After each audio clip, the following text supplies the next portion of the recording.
बच्चों, आज हम लोग जिस टॉपिक का अध्ययन करेंगे वह है भारतीय इतिहास का वर्गीकरण। बच्चों, इतिहास तो मानव के विकास की अनादि और अनंत धारा के समान है। इसको युगों में विभाजित करना अत्यंत अस्वाभाविक और दुष्कर कार्य है, परंतु अध्ययन की सुविधा के लिए इतिहास का वर्गीकरण करना हमारी बौद्धिक व्यवस्था है। भारतीय इतिहास का वर्गीकरण किस आधार पर किया जाए या किन मानदंडों के आधार पर युगों को विभाजित किया जाए, यह विचारणीय प्रश्न है। वैदेशिक आक्रमण या व्यापक परिवर्तन। बच्चों, मैं आपको पूर्व में भी बता चुकी हूं कि परिवर्तन के बिंदु को आपको समझना ही होगा, तभी आप इतिहास को युगों में विभाजित कर सकते हैं। भारतीय इतिहास को 3 भागों में वर्गीकृत किया गया है: प्राचीन काल, मध्यकाल और आधुनिक काल। बच्चों, मध्यकाल यदि हम विश्व इतिहास में भी देखें तो हर सभ्यता में मध्यकाल का अस्तित्व रहा है, क्योंकि उस काल में कुछ विशेष परिस्थितियां दृष्टिगोचर होती हुई दिखाई दी। आगे बढ़ते हैं। भारत में मध्यकाल उत्तर पश्चिमी सीमा से विदेशी आक्रमण होते हैं। विदेशी आक्रमण के परिणाम स्वरूप भारत में एक नई शक्ति का आगमन होता है, जो तुर्क कहलाते हैं। बच्चों, एक नई विदेशी शक्ति के भारत में आगमन के साथ ही भारत की राजनीतिक व्यवस्था, धार्मिक व्यवस्था, आर्थिक व्यवस्था, सांस्कृतिक व्यवस्था, सामाजिक व्यवस्था में हमें व्यापक परिवर्तन दिखाई देते हैं। प्राचीन काल में जहां राजनीतिक व्यवस्था में सामंतवादी तत्व दृष्टिगोचर होते हैं, वहीं मध्यकाल में हम देखते हैं तुर्कों के आगमन से भारतीय राजनीतिक व्यवस्था में केंद्रीकरण के तत्व हमें दिखाई देते हैं। सामाजिक व्यवस्था की बात करें तो भारत के समाज का ढांचा जो जाति के आधार पर विभाजित था, यानी एक लंबवत रूप में विभाजित था, जिसमें ब्राह्मण, क्षत्रिय, वैश्य, शूद्र।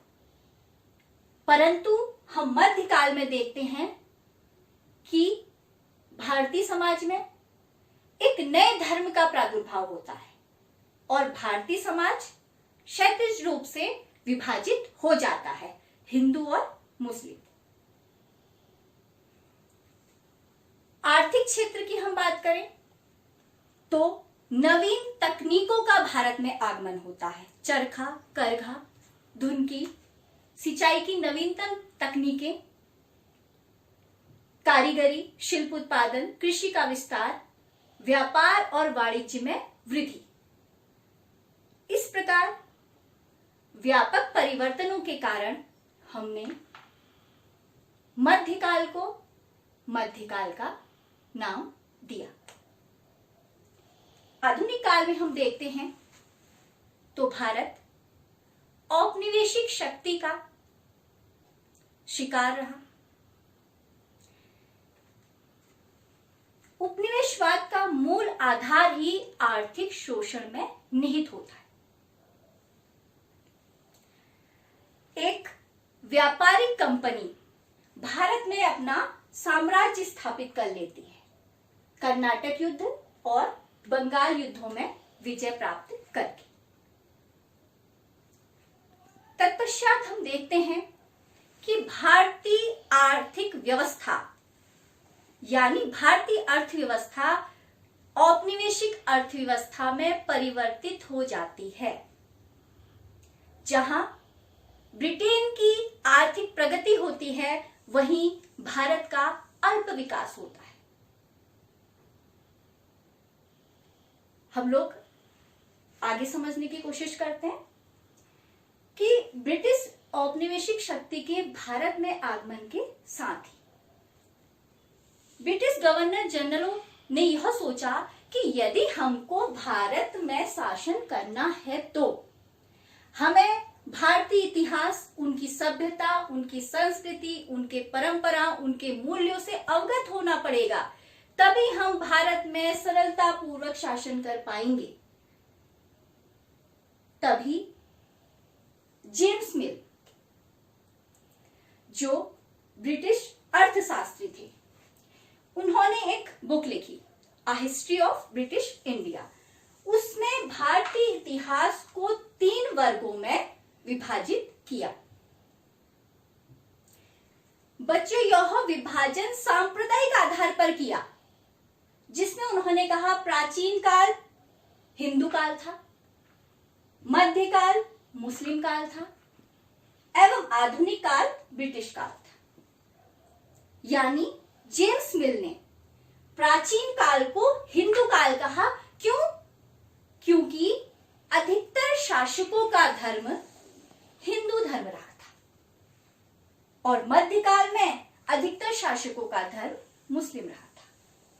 तो बच्चों, क्या केवल शासक के धर्म के आधार पर ही हम भारतीय इतिहास के युग को हिंदू काल कह सकते हैं? क्या आम जनता की इतिहास निर्माण में कोई भूमिका नहीं होती? क्या प्राचीन काल में सभी शासक हिंदू थे? नहीं। जेम्स मिल ने भारतीय इतिहास का विभाजन सांप्रदायिक आधार पर किया।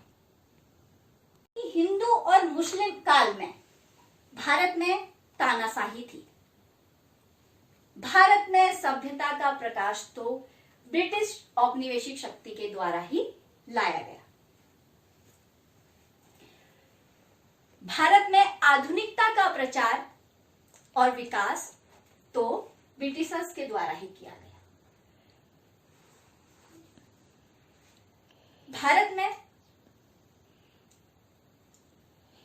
आधुनिकता के नाम पर पाश्चात्य तत्वों को आरोपित करने की कोशिश की गई। यदि ब्रिटिश औपनिवेशिक शक्ति ने भारत में रेल, डाक, तार, सड़क इत्यादि की व्यवस्था की तो मात्र अपने औपनिवेशिक हित के लिए।